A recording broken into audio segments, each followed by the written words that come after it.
ఒక అందమైన గ్రామం ఉండేది. చుట్టూ కొండలు, పచ్చని చెట్లు, కలువలు, చాలా అందమైన గ్రామం. ఆ గ్రామంలో ఇద్దరు మంచి స్నేహితులు ఉండేవారు.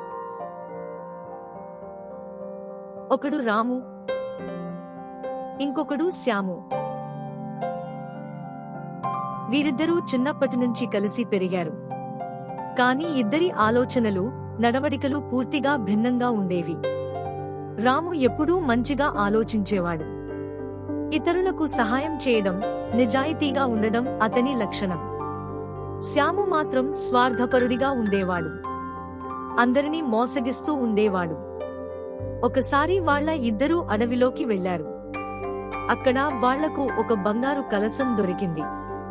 శ్యాము రాముతో, "ఈ కలశం మనిద్దరిదీ కాదు. ఇది నాకే కావాలి" అన్నాడు. రాము హాయిగా నవ్వుతూ, "మనం ఇద్దరం కలశంను చూశాము కదా, అప్పుడు మనిద్దరికీ సమానంగా పంచుకోవాలి" అన్నాడు. అయినా శ్యాము వినకుండా రాము మీద దాడి చేయడానికి ప్రయత్నించాడు. కాని ఆ కలశం నిజానికి దేవత కలశం. వెంటనే అది మాట్లాడింది, "తనతో న్యాయంగా ఉన్నవాడిని మాత్రమే నేను దీవిస్తాను. స్వార్థపరునికి నేను శాపంగా మారిపోతాను."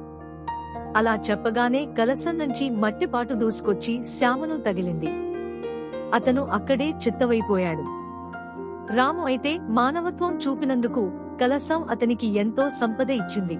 దీనిని బట్టి తెలుసుకున్న నీతి ఏమిటంటే, చెడు మీద మంచి ఎప్పుడైనా గెలుస్తుంది.